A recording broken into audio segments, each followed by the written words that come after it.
اللهم صل على محمد وآل محمد. اعوذ باللہ من الشیطان الرجیم. بسم اللہ الرحمن الرحیم.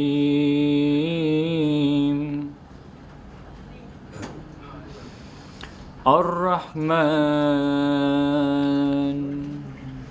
وہ خدا بڑا مہربان ہے. علم القرآن، اس نے قرآن کی تعلیم دی ہے.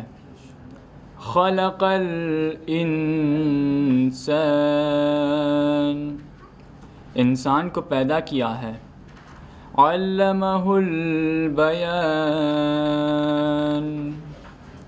اور اسے بیان سکھایا ہے. الشمس والقمر بحسبان،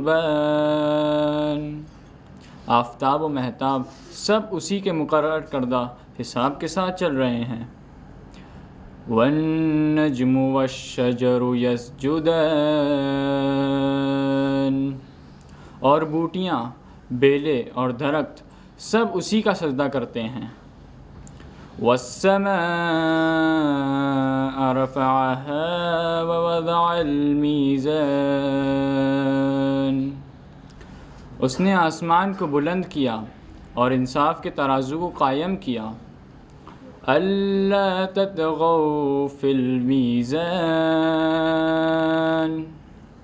تاکہ تم لوگ وزن یعنی ناپ تول میں حد سے تجاوز یعنی کم یا زیادتی نہ کرو. وَأَقِيمُوا الْوَزْنَ بِالْقِسْطِ وَلَا تُخْسِرُوا الْمِيزَانَ، اور انصاف کے ساتھ وزن یعنی ناپ تول کو قائم کرو اور تولنے میں کم نہ تولو. وَالْأَرْضَ وَضَعَهَا لِلْأَنَامِ، اور اسی نے زمین کو انسانوں کے لیے واضح ہموار کیا ہے. فیہا فاکہۃ ونخل ذات الاکمال، اس میں میوے ہیں اور وہ کھجوریں ہیں جن کے خوشوں پر غلاف چڑھے ہوئے ہیں. والحب ذو العصف والریحان، وہ دانے ہیں جن کے ساتھ بھوس ہوتا ہے اور خوشبودار پھول بھی. فَبِأَيِّ آلَاءِ رَبِّكُمَا تُكَذِّبَانِ، تو تم اپنے پروردگار کی کون کون سی نعمتوں کو جھٹلاؤ گے. خَلَقَ الْإِنسَانَ مِنْ صَلْصَالٍ كَالْفَخَّارِ، اس نے انسان کو ٹھیکری یعنی پکائی ہوئی مٹی کی طرح کھنکھناتی آواز کرتی ہوئی مٹی سے پیدا کیا. وَخَلَقَ الْجَانَّ مِن مَارِجٍ مِّن نَارٍ، اور جنات کو آگ کے شعلوں سے پیدا کیا. فَبِأَيِّ آلَاءِ رَبِّكُمَا تُكَذِّبَانِ، تو تم اپنے پروردگار کی کون کون سی نعمتوں کو جھٹلاؤ گے. رب المشرقین ورب المغربین، وہ چاند اور سورج دونوں کے مشرق اور مغرب کا مالک ہے. فَبِأَيِّ آلَاءِ رَبِّكُمَا تُكَذِّبَانِ، پھر تم دونوں اپنے رب کی کون کون سی نعمتوں کو جھٹلاؤ گے. مرج البحرین یلتقیان، اس نے دو دریا بہائے ہیں جو آپس میں مل جاتے ہیں. بینہما برزخ یبغیان، ان کے درمیان حد فاصل ہے کہ ایک دوسرے پر زیادتی نہیں کر سکتے. فَبِأَيِّ آلَاءِ رَبِّكُمَا تُكَذِّبَانِ، تو تم اپنے پروردگار کی کن کن نعمتوں کو جھٹلاؤ گے. يَخْرُجُ مِنْهُمَا اللُّؤْلُؤُ وَالْمَرْجَانُ، ان دونوں دریاؤں سے موتی اور مونگے یعنی جواہرات برآمد ہوتے ہیں۔ فَبِأَيِّ آلَاءِ رَبِّكُمَا تُكَذِّبَانِ، تو تم اپنے رب کی کون کون سی نعمتوں کو جھٹلاؤ گے۔ وَلَهُ الْجَوَارِ الْمُنشَآتُ فِي الْبَحْرِ كَالْأَعْلَامِ، اسی کے وہ جہاز بھی ہیں جو دریا میں پہاڑوں کی طرح کھڑے رہتے ہیں۔ فَبِأَيِّ آلَاءِ رَبِّكُمَا تُكَذِّبَانِ، تو تم اپنے رب کی کون کون سی نعمتوں کو جھٹلاؤ گے۔ كُلُّ مَنْ عَلَيْهَا فَانٍ، جو بھی روئے زمین پر ہے سب فنا ہو جانے والا ہے۔ وَيَبْقَى وَجْهُ رَبِّكَ ذُو الْجَلَالِ وَالْإِكْرَامِ، صرف تمہارے رب کی ذات جو صاحب جلال و اکرام ہے وہی باقی رہنے والی ہے۔ صدق اللہ العلی العظیم۔ اللہم صل وسلم وزد وبارک علی رسول اللہ وعلیہ الأطہار، علی رسول اللہ وعلیہ الأطہار۔ السلام علیکم۔ بسم اللہ الرحمن الرحیم۔ امام علی علیہ السلام فرماتے ہیں لا سوء اسوأ من الکذب، ترجمہ جھوٹ سے بدتر کوئی برائی نہیں ہے۔ حوالہ کتاب بہار الانوار، جلد 72، پیج 259، حدیث نمبر 23۔ رب اعوذ بک من همزات الشیاطین واعوذ بک رب ان یحضرون۔ بسم اللہ الرحمن الرحیم۔ الحمد للہ وسلام علی عبادہ الذین اصطفیٰ، ولعنۃ الدائمۃ الباقیۃ علی اعدائہم اجمعین من الآن الی قیام یوم الدین۔ اما بعد فقط قال الحکیم بسم اللہ الرحمن الرحیم ولا تصعر خدک للناس ولا تمشی فی الارض مرحا ان اللہ لا يحب کل مختال فخور۔ قرآن مجید سورہ لقمان آیت نمبر 18، ارشاد رب العزت ہو رہا ہے کہ ولا تصعر خدک للناس، خبردار لوگوں کے سامنے اکڑ کر یا منہ پھلا نہ لینا۔ ولا تمشی فی الارض مرحا، اور زمین پہ غرور کے ساتھ، گھمنڈ کے ساتھ اکڑ کے مت چلنا۔ ان اللہ لا یحب کل مختال فخور، اللہ ہر گھمنڈ کرنے والے، تکبر کرنے والے، فخر کرنے والے کو دوست نہیں رکھتا ہے۔ اس آیت شریفہ کے ضمن میں تکبر کے عنوان سے جس گفتگو کا آغاز ہوا تھا وہ آج اپنے 5ویں مرحلے میں ہے۔ اب تک کی گفتگو میں تکبر کی تعریف کے بعد تکبر کی نشانیاں، تکبر کی شاخیں یا برانچز اور تکبر کی قسموں پہ ہم لوگوں کی گفتگو ہوئی ہے۔ آج ہم لوگوں کی گفتگو تکبر کی تیسری قسم پہ ہونی ہے۔ اس سے پہلے 2 قسم پہ گفتگو ہوئی، ایک اللہ کے مقابلے میں تکبر، لفظی اعتبار سے اگر کہا جائے تو آدمی کوئی ماننے کو تیار نہیں کہ اللہ کے مقابلے میں کون تکبر کر سکتا ہے۔ عام اعتبار سے یہی بات ذہن میں آتی ہے کہ اللہ کے مقابلے میں تکبر کا مطلب فرعون، نمرود وغیرہ۔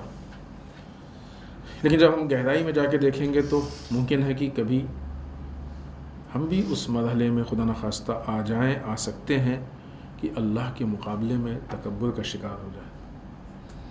دوسری قسم جس پہ ہماری گفتگو ہوئی وہ انبیاء کے مقابلے میں تکبر۔ ظاہر سی بات ہے کہ کلی اعتبار سے یہ سمجھ میں آتا ہے کہ کون کہتا ہے کہ مثلا ہم انبیاء سے افضل ہیں۔ اپنے ہاں کوئی کہہ دے تو عوام اس کو قبول نہیں کرے گی، لیکن بعض اوقات ہماری عملی جو حیثیت ہوتی ہے یا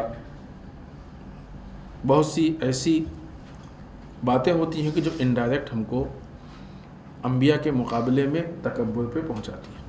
ان دونوں قسموں پہ ہم لوگوں کی گفتگو ہو چکی تھی.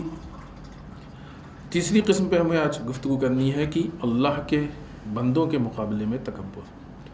ظاہر سی بات ہے کہ عقل بھی اس کو بہت آسانی سے قبول کر لیتی ہے کہ جو تکبر ہے وہ عام طور سے ایک دوسرے کے سامنے ہوتا ہے.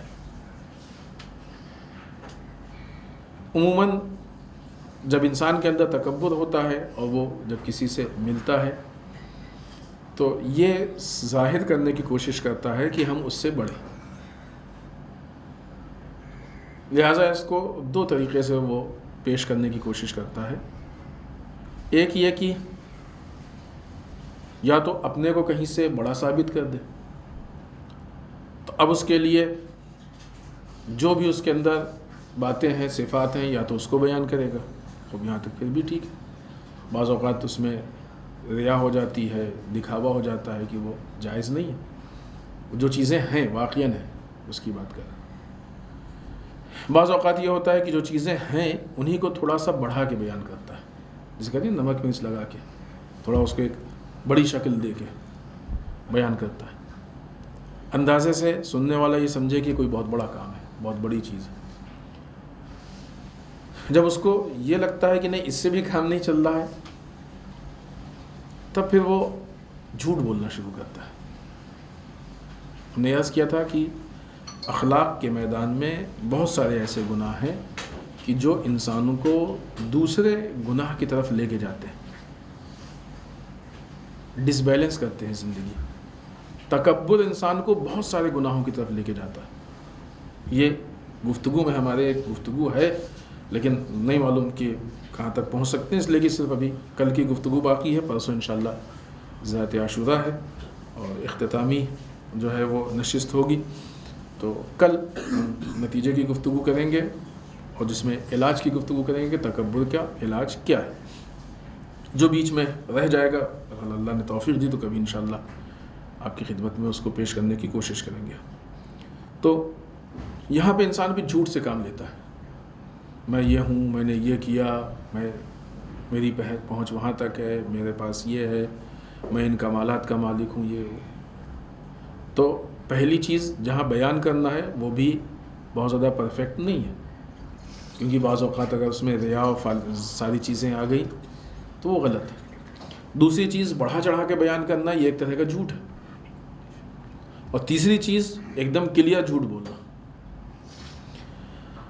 تکبر ایک ایسی چیز ہے, ایک ایسی پیاس ہے جو کبھی بجھتی نہیں. یہ تکبر کے بارے میں مطمئن ہے. تکبر ایک ایسی پیاس ہے کہ جو کبھی بجھتی نہیں ہے. انسان جتنا تکبر کرتا ہے تو اس کو ایسا لگتا ہے کہ ٹھیک ہے ابھی مثلا ان 4 آدمیوں سے بڑا ہم نے اپنے کو ثابت کر لیا, تو کل باقی 8 آدمیوں سے بڑا ثابت کریں. پرسوں ایسا نہیں کہ ضروری ہے کہ بیٹھ کے وہ پلان کرے کہ آج فلاں سے بڑا, لیکن یہ انجانے میں وہ چلتا اسی راستے پہ. لہٰذا آئے دن وہ کچھ نہ کچھ, جب آئے دن وہ اپنے کو بڑا ثابت, تو کہیں نہ کہیں تو اس کو اپنے دائرے سے باہر نکلنا ہی ہوگا. تو آج نہیں کل تو وہ جھوٹ بولے گا ہی بولے گا. لہٰذا مسئلہ یہ ہوتا ہے کہ پھر ایک جگہ پہ جا کے یہ جو طریقہ ہے کہ مثلا اپنے باتوں کو بیان کرنا, پھر اس کو بڑھا چڑھا کے بیان کرنا, پھر جھوٹ سے بھی سہارا لینا, یہ ساری چیزیں اس کو کم دکھتی ہیں. کسی کے مقابلے میں اپنے آپ کو بڑا ثابت کرنے کے لیے اس کو یہ چیزیں کم دکھنے لگتی ہیں. اسے لگتا ہے کہ نہیں یہ کافی نہیں ہے, شاید ادھر سے وہ پیاس نہیں بجھ رہی ہے, اس کو اپنے آپ کو سب سے بڑا ثابت کرنا ہے. پھر نتیجہ کیا ہوتا ہے کہ دوسری طرف سے دوسرے کو کم ثابت کرنے کی کوشش کرنے لگتا ہے. اس کے بھی مختلف مرحلے ہیں. جہاں اپنے کاموں کو بڑا دکھاتا ہے وہاں دوسرے کے کاموں کو چھوٹا دکھاتا ہے. جہاں اپنے کاموں کا اظہار کرتا ہے وہاں دوسروں کی برائیوں کا اظہار کرتا ہے. اب اس کو کیا کہیں گے؟ غیبت. اب ایک طرف تکبر نے جھوٹ بلوایا, دوسری طرف تکبر نے غیبت کروائی. پھر اس سے بھی جب انسان کا دل نہیں بھرتا ہے تو پھر وہ تہمت و الزام کی منزل میں آ جاتا ہے، کیونکہ یہ ایسی پیاس ہے کہ بجھتی نہیں، جب تک نہیں بجھے گی وہ چاہتا رہے گا. یہ عملی زندگی میں دکھتا ہے، عملی زندگی میں دکھتا ہے. لیکن ایک چیز آپ کی خدمت میں عرض کریں کہ جھوٹ کی کوئی زندگی نہیں ہوتی ہے، واقعی جھوٹ کی زندگی نہیں ہوتی ہے. جھوٹ سے مطلب صرف جھوٹ بولنا نہیں ہے، ہر وہ چیز جو ہم جھوٹی پریزنٹ کریں اس کی زندگی نہیں ہوتی ہے. وہ آج نہیں تو کل لوگوں کے سامنے آئے گی. بعض اوقات یہ ہیں واقعات ہیں، صحیح ہے، دیکھے ہوئے ہیں. بعض اوقات ایسا ہوتا ہے کہ انسان کسی کے سامنے اپنی بڑائی کرتا رہتا ہے، دوسرے کی برائی کرتا رہتا ہے، سننے والا اس حقیقت سے واقف ہوتا ہے کہ یہ جھوٹ ہے. اب آپ بتائیے کہ یہاں پہ جھوٹ کی زندگی کتنی ہے. یہ اونچی اونچی چھوڑ رہا ہے، اس کو معلوم ہے کہ حقیقت ہے. اس کی شرافت یہ ہے کہ وہ نہیں چاہتا کہ مومن ہے سب کے سامنے اس کو ذلیل کرے، شرمندہ کرے، چپ سنا کرتا ہے. یہ سمجھتا ہے کہ وہ بیوقوف ہے. ہم یہ باتیں بیان کر کے اپنے کو بڑا ثابت کر رہے ہیں. یہ نارمل ہے، ہوتا ہے. اس بولنے والے کو اندازہ نہیں ہوتا ہے کہ اس کو ہمارے بارے میں چیزیں معلوم ہیں، لہٰذا وہ اپنے کو بڑھا چڑھا کے بیان کرتا ہے، یا دوسروں کی برائی یا دوسروں کی ہے، جبکہ سننے والا جانتا ہوتا ہے. بس اس کے ذہن میں یہ نہیں ہوتا ہے کہ وہ لنک کہاں سے ہے کہ اس کو ساری چیزیں یا اس سے متعلق باتیں معلوم ہیں. تو نہ جھوٹ کی زندگی ہوتی ہے، نہ تکبر کی زندگی ہوتی. گناہ کی زندگی نہیں ہے. گناہ بہت جلدی حقیقتیں کھل کے سامنے آ جاتی ہیں، چیزیں واضح ہو جاتی ہیں، کلیئر ہو جاتی ہیں. لہٰذا جب انسان اپنے آپ کو دوسروں کے سامنے بڑا ثابت کرتا ہے، ہو سکتا ہے کہ وقتی طور پہ کچھ لوگ مان لیں بڑا، لیکن یہ جو اس کے بڑاپن کی جو بلڈنگ اس نے بنائی ہے، اس کی کوئی بنیاد نہیں ہے. آپ آزاد ہم سے بہتر جانتے ہیں، یہ بلڈنگ کھڑی ہے تو ہر آدمی کو معلوم ہے کہ بنیاد ہے. اگر یہ کہہ دیا، بنیاد تو سمجھتے ہیں نا ہمارے بچے، اگر کوئی یہ بتا دے کہ یہ بلڈنگ کسی بلڈنگ میں ہو اور یہ بتا دے کہ بھائی اس بلڈنگ کی کوئی فاؤنڈیشن نہیں، بس یوں ہی زمین پہ بنا دی گئی ہے، اس میں بیٹھنا پسند کریں گے؟ معلوم ہے کبھی بھی گر سکتی ہے. تکبر وہ چیز ہے کہ جس کی کوئی فاؤنڈیشن نہیں ہے. جھوٹ کی کوئی بنیاد فاؤنڈیشن نہیں ہے، ایسی ہوا میں کھڑی ہے. دوسری چیز یہ کہ نہ یہ کسی فاؤنڈیشن نہیں ہے، وہ بلڈنگ بھی کمزور ہے. لہذا ہوتا کیا ہے کہ ہلکی سی ہوا چلتی ہے وہ گر پڑتا ہے، ہلکی سی ہوا چلتی ہے وہ گر پڑتا ہے. اس وقت جب حقیقت کھل کے سامنے ہوتی ہے، تو جس وقت یہ جھوٹ بول کے اپنی عزت بنا رہا تھا، تو جتنی عزت نہیں بنی تھی اس سے زیادہ یہ ذلیل ہوتا ہے، اس سے زیادہ یہ ذلیل ہوتا ہے. یہ اس کا نتیجہ ہے، اور یہ دکھتا ہے، یعنی ہر آدمی کے سامنے آنے والا ہے. اللہ بہت سی چیزوں کو دنیا میں، کچھ ایسے گناہ ہیں، کچھ ایسے جرائم ہیں، کچھ ایسے معصیت ہے کہ جس کے نتائج انسان دنیا میں دکھا دیتا ہے، جس کے نتائج اللہ انسانوں کو دنیا میں دکھا دیتا ہے. جس میں سب سے سر فہرست جو چیزیں ہیں ان میں سے ایک ظلم ہے. ظلم کی جو سزا ہے وہ اللہ، جو اس کا نتیجہ ہے، جو اس کا لوگوں کو حالات میں تبدیلی ہے، وہ اللہ دنیا میں دکھا دیتا ہے لوگوں کے سامنے، تاکہ لوگوں کے لیے عبرت ہو. تکبر بھی عموماً دکھ جاتا ہے. تکبر کر کے فرعون و نمرود و شداد و یزید و نہیں معلوم فلاں فلاں کہاں کہاں پہنچ گئے. لیکن آپ تصور کیجئے کہ جتنی بڑی، ہم نے بارہا موجودہ زمانے میں جو مثالیں دی ہیں، کیا نام ہے، صدام، غدافی، کیا حال تھا غدافی کا، اس کے لڑکے کا کیا حال تھا، مالی اعتبار سے، فلاں اعتبار سے، فلاں اعتبار سے ایک جلوے تھے. آج کیا حال ہے اس کے لڑکے کا، کیسے زندگی گزارا. تو اس کی زندگی نہیں ہوتی ہے، لائف نہیں ہوتی ہے، نہ یہ زندگی نہیں ہوتی ہے، بلکہ لوگوں کے لیے عبرت بنتا ہے. تکبر نہیں باقی ہوتا ہے کسی کا، ہمیشہ تکبر ٹوٹتا ہے. جس وقت ٹوٹتا ہے پھر اس وقت جو ضلالت ہوتی ہے وہ زیادہ سخت ہوتی ہے، زیادہ مشکل ہوتی ہے. لہذا جو بشر کے مقابلے میں، لوگوں کے مقابلے میں جو تکبر ہے دوسروں کے مقابلے میں، یہ انہی چیزوں سے ہوتا ہے کہ انسان کسی نہ کسی اعتبار سے دوسرے کو کم ثابت کرے، یہ کرے وہ کرے. پھر کبھی اس کے چکر میں انسان جھوٹ بول دیتا ہے، کبھی اس چکر میں انسان غیبت کر دیتا ہے، دوسرے گناہوں میں ملوث ہوتا ہے. تو تکبر خود جو گناہ ہے وہ اپنی جگہ پہ ہے، لیکن ساتھ میں بھی گناہوں کی ایک ٹیم کو، ایک ٹولی کو لے کے آتا ہے اور لوگوں کو ان گناہوں میں ملوث کرتا ہے. دوسری طرف سے جو انسان تکبر کرتا ہے اس کی آنکھوں پہ پردے پڑتے جاتے ہیں. یہ ایک ایسی چیز ہے کہ نہیں معلوم ہم کس حد تک سمجھتے ہیں. تقوی پروردگار انسان کی آنکھوں سے پردوں کو اٹھاتا ہے. بہت سی چیزیں ہیں کہ جو اللہ کے اطاعت گزار متقی بندے دیکھتے ہیں. خوب دیکھنے کا مطلب ایسا نہیں ہے کہ ایک آدمی گنہگار تو وہ مثلا یہاں پہ بالفرض 50 آدمیوں کو دیکھ رہا ہے تو ایک آدمی گنہگار نہیں تو 100 کو دیکھ لے گا. یہاں پہ ایسا نہیں ہے. آدمی تو نہیں دکھیں گے. جو یہ فزیکل اعتبار سے آنکھوں سے دکھتا ہے وہ وہی دکھے گا. بلڈنگ کی دیواریں، کھمبے سب وہی دکھیں گے. لیکن تقوی پروردگار انسان میں وہ بصیرت پیدا کرتا ہے کہ بہت ساری وہ چیزیں کہ جو عام آدمی نہیں دیکھ سکتا ہے وہ متقی بصیرت والی آنکھ سے دیکھتا ہے. یعنی حقیقتوں کو دیکھتا ہے. اس کو حقیقت نہیں سمجھ میں آتی، اس کو حقیقت سمجھ میں آتی ہے. تو اسی طریقے سے گناہ انسان کو حقیقتوں کے سمجھنے میں رکاوٹ پیدا کر دیتا ہے. گناہ کی بنیاد پہ انسان حقیقتوں سے دور ہو جاتا ہے. کوئی بھی گناہ، کیونکہ وہ تقوی کے منافی ہے.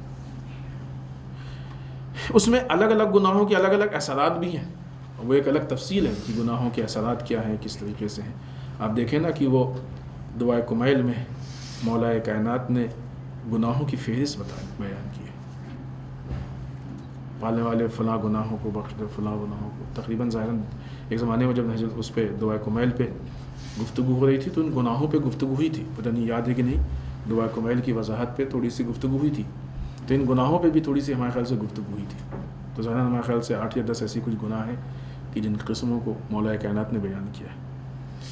تو گناہوں کے اپنے اثرات ہوتے ہیں کہ گناہ انسان کو کس طریقے سے نقصان، کس حد تک، کس اعتبار سے، کس جہت سے نقصان پہنچاتا ہے. تکبر انسان کی آنکھوں پہ پردہ ڈال دیتا ہے، کیونکہ تکبر لوگوں کے سامنے جب ہوتا ہے تو انسان میں ایک خاص چیز پیدا ہو جاتی ہے. وہ بہت بنیادی چیز ہے، بیسک چیز ہے. میں نے شروع میں بات عرض کی تھی آپ کی خدمت میں کہ انسان کو اپنی تعریف اچھی لگتی ہے، تنقید پسند نہیں آتی ہے. پھر نتیجہ کیا ہوتا ہے کہ جو واقعی دوست ہوتا ہے، جو تنقید کرتا ہے، جب پسند نہیں تو اس سے دوری ہو جاتی ہے. اور وہ کہ جو واقعی دوست نہیں ہے، مطلبی ہے، اس کو آپ سے اپنا مطلب نکالنا ہے، وہ چاپلوسی کرتا ہے آ کے. اور جب چاپلوسی کرتا ہے تو وہ آہستہ آہستہ نزدیک ہو جاتا ہے. یہ انسان اتنا غریب ہو جاتا ہے کہ اس کے آس پاس بیٹھنے والے کوئی اپنے ہوتے ہی نہیں. یہ غیروں کے بیچ میں بیٹھا ہوتا ہے اور اتنا اندھا ہوتا ہے کہ ان غیروں کو اپنا سمجھتا ہے. اس کے مقابلے میں اتنا بیچارہ ہوتا ہے کہ جہاں پہ اپنے اس کو اپنانا چاہتے ہیں یہ ان سے بھاگتا ہے. جو اپنے اس کو اپنانا چاہتے ہیں وہ ان سے بھاگتا ہے. کیوں؟ اس لیے کہ ان کی باتوں کو برداشت نہیں کر پاتا ہے. حتیٰ آہستہ آہستہ اس کو ایسے لوگ بھی پسند نہیں آتے ہیں کہ جو اس کی تعریف نہ کریں. اتنی ساری باتیں کی ہوتا ہے لوگوں میں تکبرانہ جملے ہیں کہ مثلا آدمی انتظار کرتا ہے فلاں صاحب ہمارے یہاں کیوں نہیں آتے. خوب آپ کیوں نہیں جاتے ان کے یہاں؟ کیا فرق ہے؟ 1 مہینہ ہو گیا فلاں صاحب کا آج تک فون نہیں آیا، تو خوب آپ کر لیجئے. چھوٹے ہو جائیں گے کیا فون کر لیں گے؟ تو یہ ہوتا ہے نا. ہو سکتا ہے کہ انسان تکبر کی نیت سے نہ کرے، لیکن ہے اس کے پیچھے تکبر کے جراثیم ہیں جو آگے بڑھ کے انسان کو ہلاک کریں گے. ہمیشہ دوسرے سے انتظار، فلاں نے ہم سے یہ نہیں کیا، فلاں نے ہم سے یہ نہیں کیا. خوب یہی سوال اس کا بھی ہو سکتا ہے نا، یہ سوال اس کا بھی ہو سکتا ہے. ہم اگر آپ سے شکایت کریں کہ آپ ہمارے یہاں کیوں نہیں آئے تو آپ بھی ہم سے شکایت کر سکتے ہیں کہ آپ ہمارے یہاں کیوں نہیں آئے. ہم اگر آپ سے شکایت کریں کہ آپ نے ہم کو فون کیوں نہیں کیا تو آپ بھی ہم سے شکایت کر سکتے ہیں کہ آپ نے ہم کو کیوں نہیں کیا فون. کہاں سے یہ طے ہے کہ مثلا آپ ہی ہم کو فون کریں، آپ ہی آئیں؟ تو دونوں طرف سے ہو سکتا ہے. اب یہ اور بات ہے کہ پریکٹیکل لائف میں آدمی کسی وجہ سے جاتا ہے، وہ ایک الگ چیز ہے. لیکن یہ جو تکبرانہ انداز ہوتا ہے لہجہ، تو ہم بات کر رہے تھے کہ تکبر والا انسان یہ واقعی غریب ہوتا ہے. کہ اس کے آس پاس جو لوگ ہوتے ہیں وہ اپنے نہیں ہوتے ہیں اور یہ سمجھتا ہے اپنا. کون ہوتے ہیں؟ چاپلوس ہوتے ہیں, مطلب پرست ہوتے ہیں. دوسری غربت اس کی کیا ہوتی ہے؟ جس کی آنکھوں پہ پردے چونکہ پڑے ہوتے ہیں, یہ پہچان بھی نہیں پاتا ہے کہ ہمارے اپنے نہیں, بلکہ ان کی واہواہی اور چاپلوسی کی وجہ سے اس کو ایسا لگتا ہے کہ یہی ہمارے اپنے. یہ آنکھوں کے پردے, یہ بہت واضح چیز ہے. لہٰذا یہ بعنوان مثال ہم نے آپ کی خدمت میں پیش کی. پردے ہوتے ہیں آنکھوں پہ, یہ پردے ہیں آنکھوں کے, نہیں دیکھ پا رہا. دنیا دیکھتی ہے. متکبر انسان کی پرابلم یہ ہے کہ اس کے حالات کو دنیا دیکھتی ہے, سمجھتی ہے, وہ خود نہیں سمجھ پاتا ہے. سب سمجھتے ہیں کہ اس کے آس پاس جو لوگ ہیں وہ چاپلوس ہیں, جو اس سے فائدہ اٹھانا چاہ رہے ہیں, اس کو استعمال کر رہے ہیں. وہ خود نہیں سمجھتا ہے, اندھا ہو چکا ہوتا ہے اپنے بارے میں. نتیجہ کیا نکلتا ہے اس کا؟ نتیجہ نکلتا ہے کہ جب اس کے اوپر وقت آتا ہے تو جو اس کا ساتھ دینے والے تھے ان کو اس نے پہلے ہی بھگا دیا. جن کو اب سے خود سے نزدیک کیا تھا یہ ساتھ دینے والے تھے ہی نہیں, یہ وقت پڑنے پہ بھاگ جائیں گے. لہٰذا یہ تنہا رہ جاتا ہے, تنہا رہ جاتا ہے. ائمہ اطہار علیہ السلام کی اگر زندگی دیکھیں آپ, بالخصوص مولا کائنات امام علی علیہ السلام,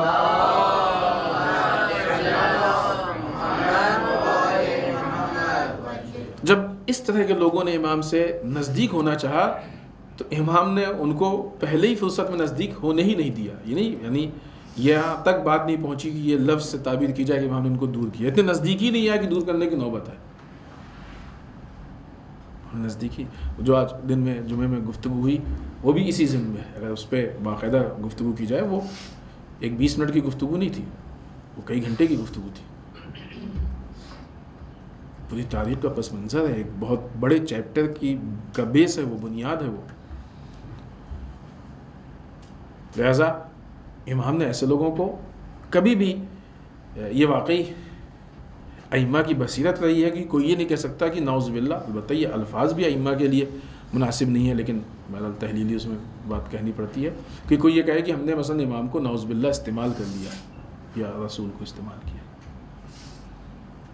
کیونکہ وہ بصیرت تھی, ان کو معلوم تھا. وہ اس طرح کے لوگوں کو انہوں نے نزدیک آنے ہی نہیں دیا.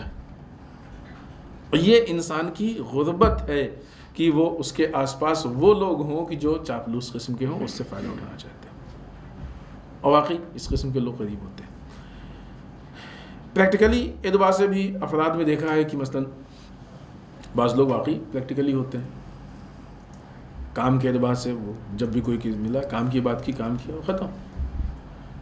لہذا ان کی بزم میں اس طرح کی پرابلمس نہیں ہوتی. ابھی وہ ظاہر سی بات ہے کہ ایسے مراحل ہیں کہ اس میں نام لینا بھی مناسب نہیں اور لینا بھی نہیں چاہیے, لیکن دنیا میں اس طرح کی بہت ساری جو شخصیات ہیں, وہ کردار, وہ افراد دنیا کے سامنے ہیں. لیکن پازیٹیو اعتبار سے مثلا آپ دیکھیں ہمارے ملک کے بھی بعض بزرگ علماء اس طرح کے گزرے ہیں کہ جب ان کے پاس لوگ جاتے تھے تو وہ البتہ رسپیکٹ کے ساتھ, جب ان کا کام ختم ہوتا تو کہتے ٹھیک ہے خدا حافظ, ہم تھوڑا سا فلاں کام میں مصروف ہیں, کہہ دیتے تھے. یہ اور بات ہے کہ اس کو بعض لوگ غیر اخلاقی سمجھتے ہیں. نہیں, غیر اخلاقی نہیں ہے, یہ غیر اخلاقی نہیں ہے, کیونکہ وہ مطالعہ کر رہے ہیں, کوئی کام کر رہے ہیں, وہ ایسا کام ہے کہ جو قوم کے لیے زیادہ مفید ہے. وہی نہیں کہہ رہے ہیں کہ ہم آپ سے بات نہیں کریں گے آپ کے مسئلے کو, نہیں, آپ کا جو مسئلہ ہے مسئلہ حل ہوگا, باتیں ہوں گی, سب کچھ ہوں گی. لیکن اب جب بات ختم ہو گئی ہے تو اب غیر ضروری چیزوں کے لیے ہم نہیں دے سکتے وقت, کیونکہ ہمارے پاس اس سے اہم کام موجود ہے. حتیٰ آپ دیکھیں امام خمینی کی بزم میں, رہبر معظم کی بزم میں کام کی بات کی, نبی تلی بات کی, پوائنٹ ٹو پوائنٹ بات کی, پھر اس کے بعد یہ ایک الگ مسئلہ ہے. وہ زبان کے اس میں کس حد تک آیا تھا, زبان اہم مسئلہ ہے. مولا کائنات نے اسی لیے زبان پہ اتنی گفتگو کی ہے. انسان جب بھی لمٹ سے زیادہ بولتا ہے تو بہرحال اس میں پرابلم ہوتی ہے, مشکلات ہوتی ہیں, غلطی کرتا ہے. زبان پہ کنٹرول کرنا چاہیے. لہٰذا غیر ضروری بات ہی نہ کریں, اضافی بات ہی نہ کریں. اب ایک الگ مسئلہ ہے کہ انسان بعض اوقات بعض باتوں کو سمجھتا ہے کہ ضروری ہے, جبکہ وہ اس کے اعتبار سے غیر ضروری ہوتی ہیں, کیونکہ اس کے دائرے کے باہر کی ہوتی ہیں. لیکن یہ ایک الگ گفتگو ہے، ابھی ہم اس ٹاپک کو ٹچ نہیں کر سکتے. تو انسان اپنی زندگی کو اتنی منظم بنائے کہ ان فالتو چیزوں میں آنے کی نوبت ہی نہ ہو. یہ اس کے اعتبار سے گفتگو کی، آس پاس جو لوگ ہیں وہ فالتو لوگ ہیں، یہ ان چیزوں سے. جب انسان اپنے آپ کو اس فالتو بزم سے بچائے گا تو پھر اس طرح کے لوگوں سے خود بخود بچ جائے گا. یعنی بالفرض خدا نخواستہ جیسے بیماریاں ہوتی نا، ابھی کورونا تھی، تو اب ظاہر سی بات ہے کہ آدمی کی باڈی کیسی ہے، بعض اوقات مضبوط ہوتی ہے، اگر جراثیم آئیں گے بھی تو وہ فائٹ کر لے گی اور کچھ نہیں ہوگا، لیکن بعض اوقات کمزور ہوتی ہے. تو ایسے میں کیا ہوتا ہے کہ اپنے آپ کو بچانا پڑتا ہے، پرہیز کرنا پڑتا ہے، احتیاط کرنی پڑتی ہے. تو اخلاقی اعتبار سے بھی ہمارے نفس کا یہی حال ہے. ہو سکتا ہے ہمارا نفس کمزور ہو، چار آدمی آ کے واہ واہی کریں، تعریف کریں اور ہم پھسل جائیں. لہٰذا ہم وہاں تک جائیں ہی نہ کہ پھسلنے کی نوبت آئے، احتیاط کریں. پھسلنے سے مثال ذہن میں آئی کہ بعض اوقات پانی کے کنارے جب بچے یا نوجوان جاتے ہیں تو بڑے بزرگ منع کرتے ہیں کہ اتنی نزدیک مت جاؤ، کیونکہ کنارے جو مٹی ہے وہ چکنی ہے. یہاں کی بات نہیں ہے سمندر کی، یہاں تو اس کے کنارے بالو ہوتا ہے، لیکن جہاں پہ وہ تالاب کی طرح کی چیزیں ہوتی ہیں، اگر آپ لوگوں نے دیکھا ہو، نہیں دیکھا ہو تو کبھی اتفاق پڑے گا تو دھیان دیجیے گا. وہاں پہ بعض اوقات کنارے کی مٹی چکنی ہوتی ہے. چکنی مٹی ایک مٹی کی قسم ہے، یا اس کی وجہ سے کیچڑ وغیرہ کی وجہ سے اس میں اس طرح کی کیفیت پیدا ہوتی ہے. تو وہاں پہ خطرہ ہوتا ہے کہ انسان پیر رکھے ہو سکتا ہے پھسل جائے. بارش میں بعض اوقات ہوتا ہے، جن ملکوں میں برف باری ہوتی ہے، جب تک برف گرتا ہے اس وقت تک تو بہت اچھا ہوتا ہے، نرم ہوتا ہے، پیر رکھ کے آپ نکل جائیے، اچھا بھی لگتا ہے چلنے میں. لیکن جب برف گرنے کے بعد جم جاتی ہے برف تو وہ چکنی ہو جاتی ہے. واقعی چلتے چلتے ہر تھوڑی دیر بعد جو ہے وہ آپ کو لگے گا کہیں آواز آئی، کوئی گرا، چکنی ہے سمجھے. تو ایسی جگہوں پہ تالاب کے کنارے یا ایسی جگہوں پہ بڑے بزرگ منع کرتے ہیں کہ ایسی جگہوں مت جاؤ کہ جہاں پہ تمہارا پیر پھسل جائے، گر جاؤ. گر گئے تو ڈوبنے کا خطرہ ہے. لہٰذا اپنے نفس کو بھی ہم ان جگہوں سے بچائیں کہ جہاں پیر پھسل جائے ہم گر پڑیں. اس کا طریقہ یہی ہے کہ غیر ضروری باتوں سے، غیر ضروری چیزوں سے، غیر ضروری افراد سے، ان ساری چیزوں سے پرہیز کیا جائے. غیر ضروری افراد ایسا نہیں کہ مثلا بعض ضروری نہیں، وہی فرد جب تک کام کی بات کر رہا ہے ضروری ہے، اہم ہے. کام کی بات ختم ہو گئی تو بہت ہی اچھی طریقے سے، بہت ہی اچھے انداز سے، کیوں اگر کوئی آپ کا مسئلہ ہے، کوئی اور بات ہے، ورنہ پھر اجازت دیں. اس طریقے سے وہ انسان بعض اوقات بعض لوگوں کا طریقہ ہی ہوتا ہے کہ یہاں چاپلوسی ہے وہ، تو ان سے ظاہر ہے کہ بس سلام، اور بعض لوگوں کے لیے کہا گیا ہے کہ ان سے سلام و خیریت کی حد تک ہی گفتگو کرنا چاہیے، اس کے آگے گفتگو نقصان دہ ہوتی ہے، وہ مناسب نہیں. تو یہ جو ماحول ہوتے ہیں، حالات ہوتے ہیں، انسان کی بھیجا تعریف عموماً ہوتی، بھیجائی ہوتی، یا انسان کی واہ واہی، اس طرح کی چیزیں، یہ اس کے اندر تکبر پیدا کر دیتی ہے. اور یہ دوسرے کے لیے تو بہرحال ہے یہ نقصان دہ، لیکن جس کے لیے کیا جا رہا ہے اس کے لیے تو واقعی یہ مہلک چیز ہے، ہلاک کر دینے والی چیز ہے. پھر اس کے بعد جب یہ چیزیں پیش آتی ہیں تو آہستہ آہستہ وہ سمجھنے لگتا ہے. دیکھیں تعریف کیا ہوتی ہے. تعریف ہم کو حقیقی دنیا سے خیالی دنیا میں لے جاتی ہے. ہماری حقیقت کیا ہے، کوئی معلوم ہے ہم کیا ہے. کوئی آدمی آ کے ہم سے کہے کہ آپ تو فلاں ہیں، یہ ہے، یہ ہم سے زیادہ ہم کو تھوڑی وہ پہچانتا ہے. اس بیس کو تو ہم کو سمجھنا پڑے گا.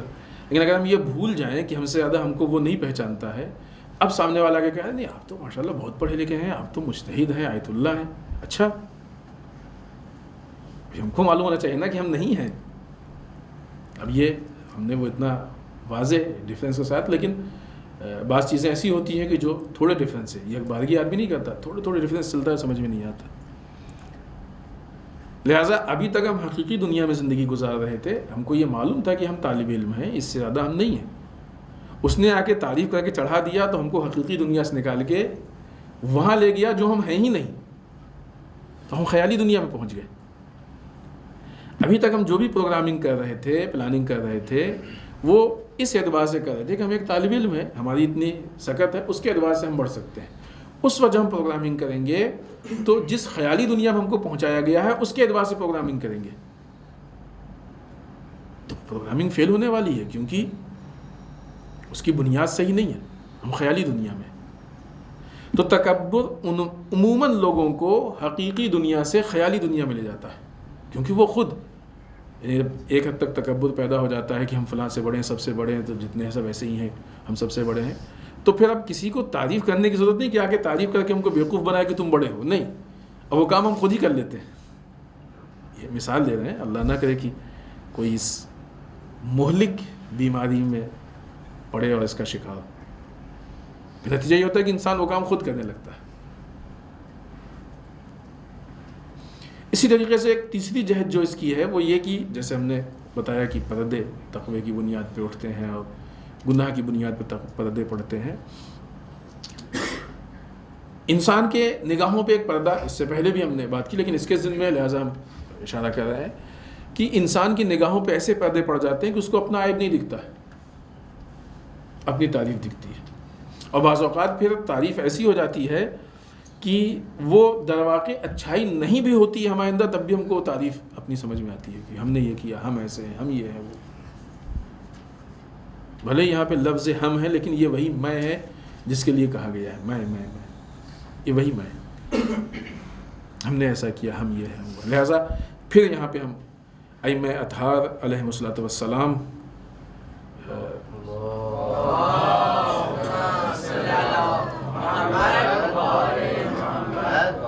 کی طرف اشارہ کریں گے. اور بہترین طریقہ بھی یہی ہے کہ جب بھی اس طرح کی چیزیں ہوتی تھیں تو وہ الحمدللہ، ہم نے نہیں کیا کچھ، اللہ نے کیا، یہ اللہ کا نظام، اللہ کا سسٹم، ہم بیچ میں اس میں تھوڑا سا شریک ہو گئے، ساتھ آ گئے. لہذا انسان اس چیز سے اپنے آپ کو نکال لے.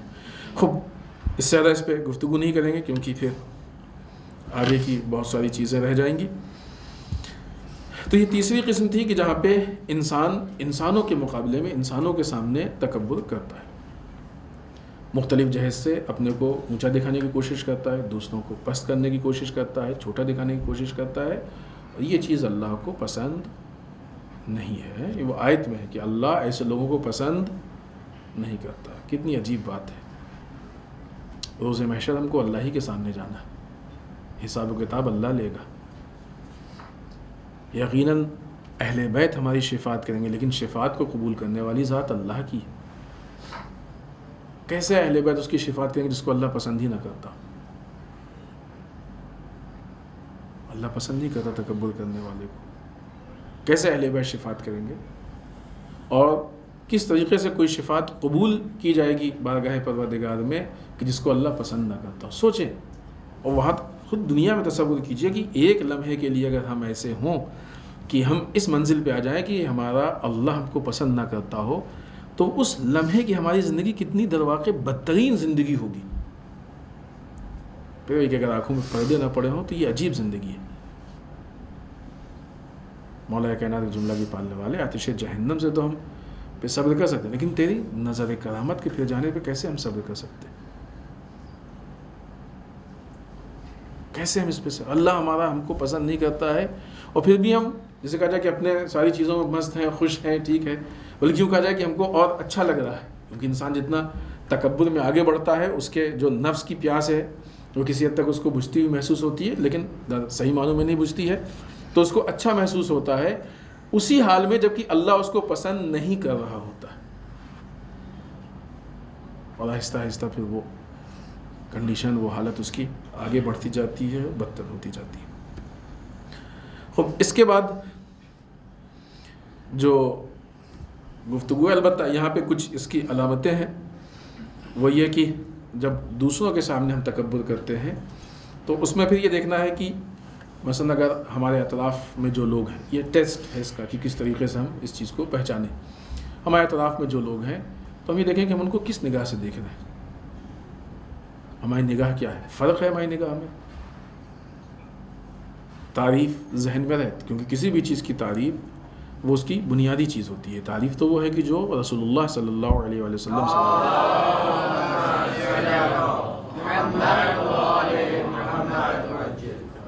کسی کو ہم اپنے سے پست سمجھ رہے ہیں، ارے وہ کیا ہے ویسے، اس کی کیا حیثیت ہے، وہ تھوڑی کر سکتا ہے وہی. اگر یہ نگاہ ہے تو ہمارے دوست احباب، ہمارے حلقے میں ساتھ اٹھنے بیٹھنے والے، ملنے جلنے والے، جن سے ہمارا رابطہ ہوتا ہے، ان کو کیا سمجھتے ہیں؟ بس سمجھتے ہیں یا نہیں؟ ان کو ہم رسپیکٹ کی نگاہ سے دیکھتے ہیں، عزت کی نگاہ سے دیکھتے ہیں. یہ ٹیسٹ ہے ایک. دوسری یہ چیز کی بعض اوقات ایسا ہوتا ہے کہ پھر وہی تعریف سے متعلق ہے کہ کچھ چیزوں کے لیے ہم اس بات کے قائل ہوتے ہیں کہ نہیں یہ ہم کر سکتے ہیں، دوسرا نہیں کر سکتا، ہمیں اختیار ہے اس کا، دوسرے کو نہیں اختیار. ہم مثلا بالفرض، اللہ نہ کرے، مثالیں اپنے اوپر دیتے ہیں تاکہ کسی کو برا نہ لگے. ہم آپ کے سامنے ہر طرح کی بات آپ کو کر سکتے ہیں لیکن آپ نہیں کر سکتے. کیوں؟ کیا رسپیکٹ تو سب کے لیے ہے، احترام سب کے لیے، قانون اصول سب کے لیے. ہم آپ کو ہر طرح کی بات، وہی بات ہم کہیں تو آپ کو برا نہیں ماننا چاہیے لیکن آپ کہیں گے تو ہم کو برا لگے گا. کیوں ایسا ہے؟ یہ دو نظری کیوں ہے؟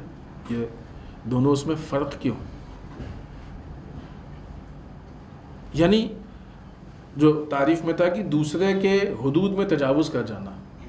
ہماری حدود جو ہیں اس میں آپ اندر نہیں گھس سکتے لیکن آپ کے حدود میں ہم اندر گھس سکتے. یہ تکبر قومی اعتبار سے گزرا ہے. بعض قوموں کو اتنا پست کیا گیا تھا کہ ان کے بہت سارے حریم میں یہ وہ قومیں جن کے اندر تکبر پایا جاتا تھا یہ گھس سکتی تھی، لیکن ان کی اتنی ہمت نہیں تھی کہ وہ ان کے حریم میں، بلکہ ہم حریم سے بھی جو ہے ان کے بہت دور تک نہیں آ سکتے تھے. وہ حریم یعنی وہ دائرہ کی جس کے بعد پھر محرمیت ہوتی ہے. یہ ڈفرنس، یہ فرق اگر ہمارے ذہن میں ہے، اور سب سے بڑی یہ پہچان، یہ واقعی اللہ ہماری آنکھوں کو کھولے اور پردے ہٹے کہ ہم اپنے نفس کو پہچان سکیں. اسی لیے مولا کائنات، یہ مختلف جہد سے مولا کائنات کا جملہ کہ جس نے اپنے نفس کو پہچان لیا اس نے اپنے رب کو. نفس کا پہچاننا بہت بنیادی چیز ہے. اللہ ہماری آنکھوں کو کھولے اور ہم یہ محسوس کر سکیں کہ جو ہمارا اپنا کردار ہے، جو ہمارا زندگی گزارنے کا طریقہ ہے، جو ہمارا بولنے کا طریقہ ہے، اٹھنے بیٹھنے کا طریقہ ہے، میل جول کا طریقہ ہے، اگر سیم اسی طریقے کا دوسرا آدمی ہمارے سامنے کھڑا ہو جائے گا تو کیا ہم اس کو برداشت کر سکتے ہیں؟ اگر آنکھیں کھل جائیں اور اس بات کو ہم محسوس کر سکیں. دوسرے الفاظ میں کہا جائے کہ کیا ہم خود اپنے آپ کو برداشت کر سکتے ہیں؟ ہم خود نہیں کر سکتے، لیکن دوسروں کے اوپر ہم کو اتنا حق محسوس ہوتا ہے کہ دوسرے کو کرنا چاہیے. کیوں؟ کیا فرق ہے؟ ہمیں نہیں کرنا چاہیے، اس کو کرنا چاہیے. یعنی ہمارے حقوق اس پہ زیادہ ہیں، اس کا ہم پہ کوئی حق نہیں. تکبر ہے. یہ ایک ٹیسٹ ہے کہ جس کے ذریعے سے ہم پہچان سکتے ہیں کہ ہمارے اندر یہ تکبر ہے کہ نہیں ہے. یہاں پہ اس بات کو ختم کر کے وہ چیزیں کہ جو تکبر کی وجوہات میں آتی ہیں ان میں سے بعض چیزوں کو ہم جلدی سے، جیسے کہ ہم نے عرض کیا کہ کل یہ گفتگو انشاءاللہ ختم ہوگی تو لہٰذا تھوڑا تیز بات کریں گے تاکہ جتنی حد تک بات ہو سکے. یقیناً بات مکمل نہیں ہوگی اس لیے کہ اتنا وقت نہیں بچا ہے، جس حد تک ہو جائے وہ ہم آپ کی خدمت میں پیش کریں گے. وہ چیزیں کہ جو تکبر کا سبب بنتی ہے، وجہ، ریزن، اسباب. مرحوم فیض نے اسباب کو 7 چیزوں میں تقسیم کیا ہے کہ یہ چیزیں 7 چیزیں ہیں کہ جو تکبر کا سبب بن سکتی. علماء اخلاق نے ان چیزوں پہ کام کیا، زحمت کی ان چیزوں پہ. اخلاق ایک ایسی چیز ہے کہ جو بہت بیسک ہے، بنیادی اعتبار سے جو اچھائیاں اور برائیاں ہیں اللہ نے سب کو شعور دیا ہے کہ وہ پہچان سکے. لہٰذا بغیر کچھ کسی کے پڑھے ہوئے ایک بیسک چیز انسان کے اندر ہو سکتی ہے، لیکن دوسری طرف سے ایک بہت وسیع علم ہے کہ جس میں گہرائی تک جا کے ایک چھوٹے چھوٹے پوائنٹ کو سمجھنا یہ بھی ہماری ذمہ داری ہے. یہ اتنی وسعت اخلاق میں پائی جاتی ہے. مثلا یہ نہیں کہہ سکتے کہ یہ چیز نہیں، بہت عقلی چیز ہے. جھوٹ بری چیز ہے، تکبر بری چیز ہے، تہمت بری چیز ہے، الزام بری چیز ہے، غیبت کوئی نہ بھی بتائے تب بھی سب کو معلوم ہے کہ بری چیز ہے، لیکن اس کی گہرائیاں کیا ہیں، اس کے اثرات کیا ہیں، وجہ کیا ہے، اسباب کیا ہیں، تو اس میں گہرائی میں علماء اخلاق نے اس پہ الحمدللہ کافی کام کیا ہو. بڑی بڑی کتابیں ہیں کہ جو اخلاق پہ ہیں اور جو یقیناً ہماری زندگی کو بدل سکتی ہیں بشرطے کہ ہم اس کو اپنانے کی کوشش کریں. 7 چیزوں میں جو سب سے پہلی چیز ذکر کی ہے وہ علم. بعض اوقات علم تکبر کا سبب بنتا ہے، لہذا روایت پیش کی ہے آفت العلم خیلا. علم کی جو آفت ہے، کچھ چیزیں ہیں کہ جن کو علم کی آفت کے عنوان سے پیش کیا ہے. علم کے متعلق بھی علماء نے کافی کتابیں لکھی، علم کے متعلق بھی کافی کتابیں. علم کو حاصل کرنے میں مشکلات کیا ہوتی ہیں، رکاوٹیں کیا ہوتی ہیں. ہر چیز کے لیے رکاوٹ، یہ مشکل ہے، آفت ہے. علم کے لیے آفتیں، علم کے لیے آفتیں. توفیق ہوتی ہے، ہر آدمی نہیں حاصل کر سکتا علم، شیطان جگہ جگہ پہ روکتا ہے. تو علماء نے علم پہ بھی کافی تفصیلی گفتگو کی ہے. لیکن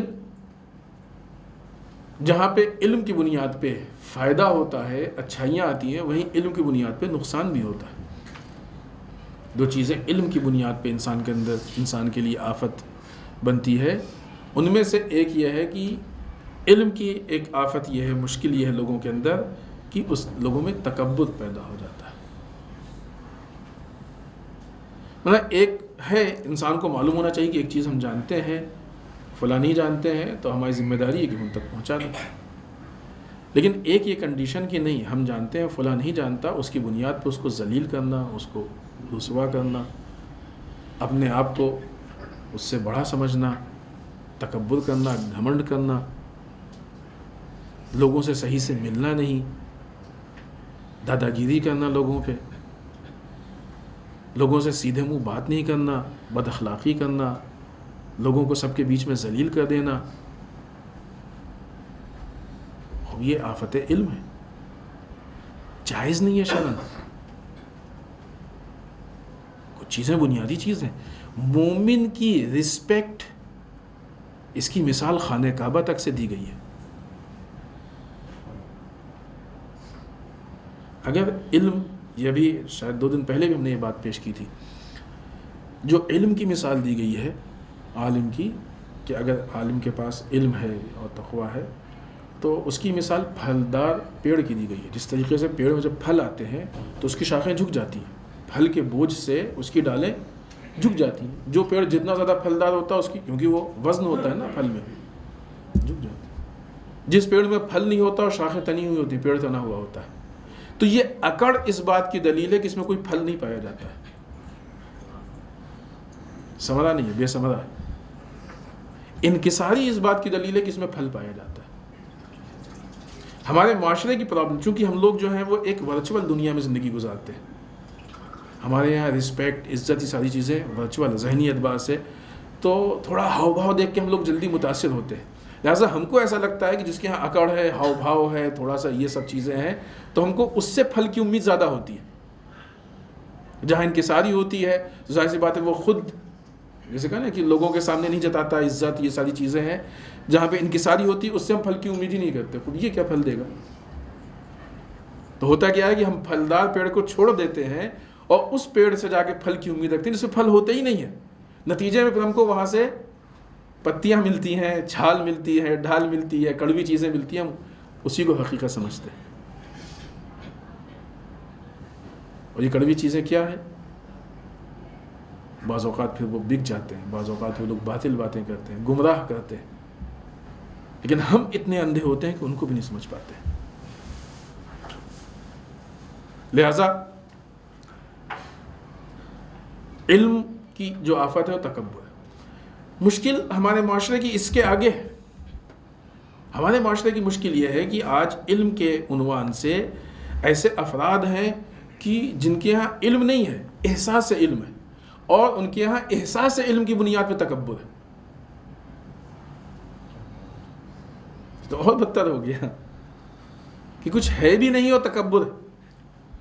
احساس علم کی بنیاد پہ، نہ کہیں پڑھا ہے، نہ کچھ ہے، نہ کچھ ہے، بس کسی طریقے سے معاشرے میں اپنے آپ کو پڑھا لکھا مشہور کر لیا ہے. اردو میں محاورہ اندھوں میں کانا راجا. یہاں وہ بھی نہیں ہے. کانا کا مطلب یہ کچھ تو ہے نا اس کے پاس، ایک آنکھ تو ہے، وہ بھی نہیں ان کے پاس. یہاں پہ محاورے کو اگر اس طریقے سے اندھوں میں اندھا راجا، اس کے بنیاد پہ اکڑ ہے، اس کے بنیاد پہ تکبر. تو اگر وہ آفت ہے تو پھر یہ کیا ہے؟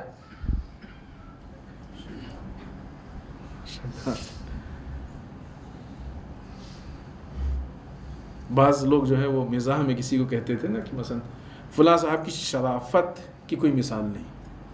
کیا مطلب شرافت؟ کہ جی ہاں ان کے یہاں شر آفت، یہ ان کی شرافت ہے. اس طرح کی چیزوں میں یہی شرافت ہے، شر بھی ہے، آفت بھی ہے. جب تک ہم حقیقتوں کو دیکھیں، یہ جو چیزیں ہیں، اس طرح کی چیزیں ہیں، اس کا تعلق قومی مسائل سے. وقتی طور پہ یہ چیزیں اچھی لگتی ہیں، انسان کر لیتا ہے، یہ پین کلر ہے، علاج نہیں ہے. ہم کو علاج میں آگے بڑھنا پڑے گا. جب تک علاج نہیں کریں گے بیماری بھی نہیں ختم ہوگی، ہم آگے بھی نہیں بڑھ سکتے. لہذا پہلی چیز، بات کو مختصر کریں، پہلی چیز کہ جو تکبر کا سبب ہوتی ہے وہ علم ہے. علم کی پہچان قرآن مجید، دیکھیں یہ بات گزر چکی ہے کہ اہل علم کو کبھی بھی لباس سے، شہرت سے، ان چیزوں سے نہ پہچانے، صفات سے پہچانے. اور ہم کو اس بات کا عادی ہونا پڑے گا. یہ بات ہم نے عرض کی ہے. ہمارے امام بھی آئیں گے تو ہم ان کو لباس سے، شکل صورت سے، کسی چیز سے نہیں پہچانیں گے، صفات سے پہچانیں گے. یہ ہمارے اندر معرفت کا شعور ہونا چاہیے. تو ہر چیز کو ہم، یعنی اس طرح کی جو پرسنالٹیز ہیں ان کو ہم صفات سے پہچاننے کی کوشش کریں. قرآن مجید نے اہل علم کی صفات بیان کی ہیں. بسم اللہ الرحمن الرحیم. انما یخشی اللہ من عبادہ العلماء. اللہ کے بندوں میں اس سے سب سے زیادہ ڈرنے والے اہل علم. اگر کسی کے یہاں خوف خدا نہ ہو تو قرآن کی نگاہ میں وہ عالم نہیں ہے. ہو سکتا ہے کہ آپ کو بہت بڑا عالم لگتا ہو اس کے ہاؤ بھاؤ سے، چونکہ دنیا اس کو مادیات دیکھتی ہے نا، ہاؤ بھاؤ دیکھتی ہے اس کے. قرآن کی نگاہ میں وہ عالم نہیں ہے، کیونکہ اس کی پہچان یہی ہے کہ وہ اس کے ہاں تقویٰ پایا جاتا ہو، اس کے ہاں اللہ کی خشیت پائی جاتی ہو. خوف خدا نہیں ہوگا تو نہیں. لہذا صفات کے اعتبار سے دیکھیں گے تو پھر ہماری بہت ساری مشکلات اپنے آپ حل ہو جائیں گی. لیکن جو دوسرا مرحلہ ہے کہ جہاں پہ احساس علم ہے، اس احساس علم کا تو پھر عجیب مسئلہ ہے نا. علم بھی نہیں ہے. بعض اوقات ایسے لوگوں سے وہ جو ہیں ان کے سسٹم میں وہ کہتے ہیں کہ آپ میں علماء کوئی فرق تھوڑی، خالی کے معاملے کا فرق ہے بس، ورنہ آپ ان سے زیادہ ہی جانتے ہیں، کم نہیں جانتے. ہاں، اس طرح کے الفاظ جو لوگ اس سسٹم سے آئے ہیں انہوں نے خود بتایا کہ ایسا کہا جاتا ہے.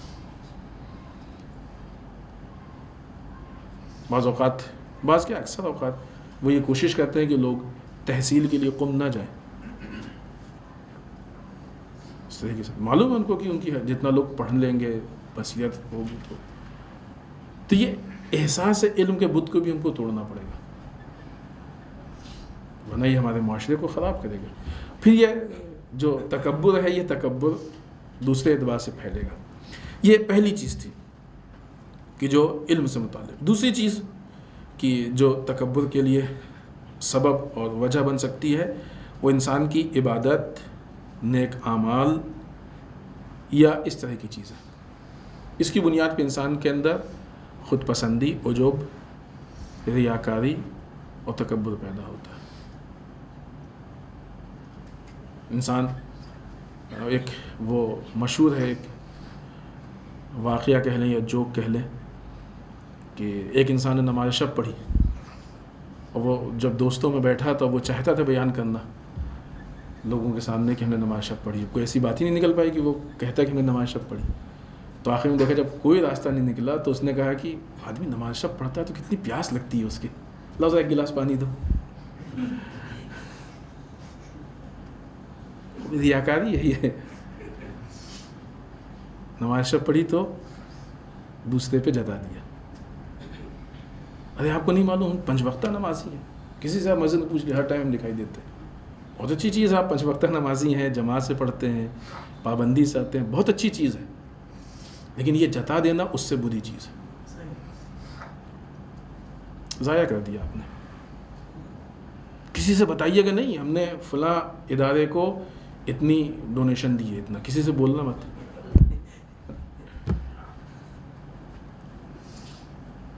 ریاکاری. انسان چاہتا ہے کہ اس کی تعریف. کوئی بھی اچھا کام، بہرحال مجبوری ہے کہ ان چیزوں کی مثال مادیات اور دولت سے دی جاتی ہے. دولت کا کما لینا ایک الگ کام ہے، اس کو محفوظ کر لینا ایک الگ کام. نیک اعمال کا انجام دے دینا ایک الگ کام ہے، انجام دینے کے بعد اس کو بچا لے جانا ایک الگ کام. بعض اوقات لوگ نیک اعمال کر لیتے ہیں لیکن بچا نہیں پاتے. کیوں نہیں بچا پاتے ہیں؟ یہ ریاکاری، عجوب یعنی خود پسندی. ہم پرفیکٹ ہیں، ہم سب سے اچھے ہیں، ہم کو دوسروں کے عیب دکھتے ہیں لیکن کسی کو ہم میں عیب نہیں دکھنا چاہیے. نعوذ باللہ، خدا نخواستہ. ہم کچھ بھی کریں سب صحیح. عجب ہے، خود پسندی ہے، اپنے آپ کو ایک دم پرفیکٹ سمجھنا. جب انسان کوئی نیک کام کرتا ہے تو اس کے اندر یہ پرابلمس آتی ہیں. عبادت، اطاعت، دعائیں، قرآن. خوب اس کا مطلب یہ نہیں کہ ہم یہ اچھے کاموں کو چھوڑ دیں. وہ کریں، بہتر کریں، اچھا کریں، لیکن ان کو بچائیں. یہ معلوم ہونا چاہیے کن چیزوں سے. لیکن اس کا مطلب یہ بھی نہیں ہے. کچھ کام ایسے ہیں کہ جو اللہ چاہتا ہے کہ ہم مجمع میں کریں، اور وہاں پہ ہمیں اپنے اوپر کنٹرول یہ کرنا پڑے گا کہ ہم وہ کام آ کے مجمع میں کریں، لیکن ہمارے اندر دکھاوے کی نیت نہیں ہونی چاہیے. نماز ہم آ کے سینٹر میں پڑھیں، جب ہم پڑھیں گے تو سب دیکھیں گے، لیکن ہمارا یہ ارادہ نہ ہو کہ ہم لوگوں کو دکھانے کے لیے نماز پڑھنے جا رہے ہیں.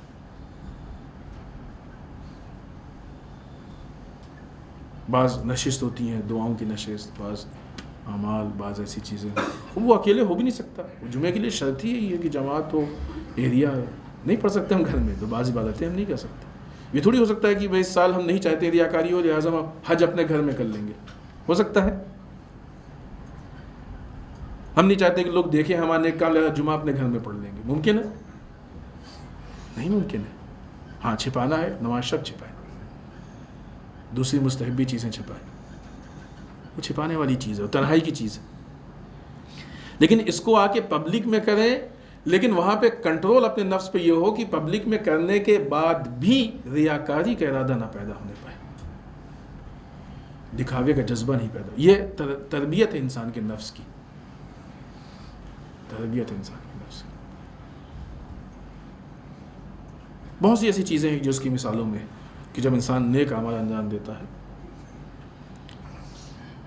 اسی لیے وہ محاورہ بھی مشہور ہے اور یقیناً وہ مفہوم روایات کا ہے کہ وہ جب انسان کب کسی کی ہیلپ بھی کرے تو کہتے ہیں نا، دائنے ہاتھ سے دو تو بائیں ہاتھ کو پتہ نہ چلے. اللہ کی راہ میں جب بھی خرچ ہو تو وہ عمل کی جو چھپا کے کیا جائے وہ باقی رہتا ہے.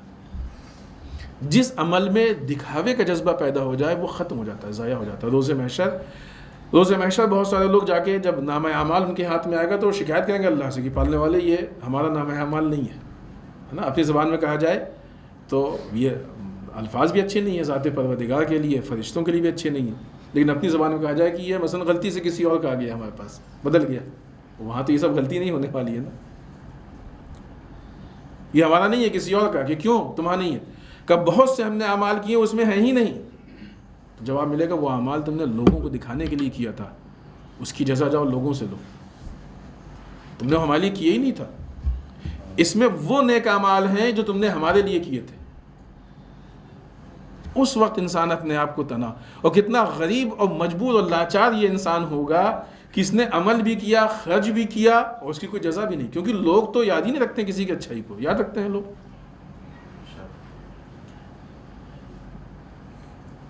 ریاکاری کی بھی کوئی عمر، پہلی بھی عرض کیا کہ گناہوں کی ان چیزوں کو عمر، ریاکاری کی کوئی عمر نہیں ہوتی ہے.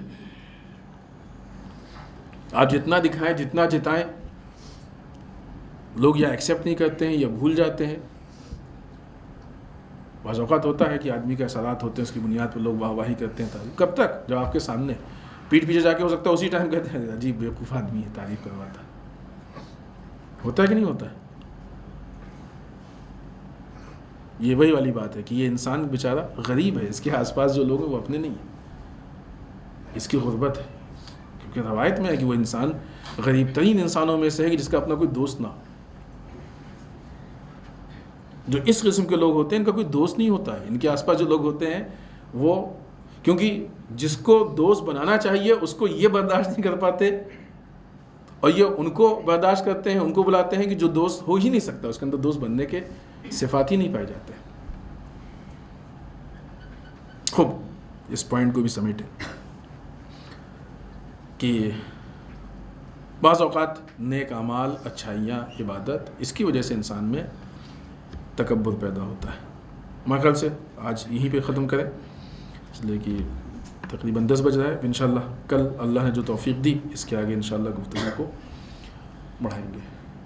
تو جو چیزیں سبب بنتی ہیں تکبر کے لیے، ان میں سے 7 میں سے 2 پہ ہم نے گفتگو کی ہے. انشاءاللہ اس کے آگے کل. والسلام علیکم ورحمۃ اللہ وبرکاتہ.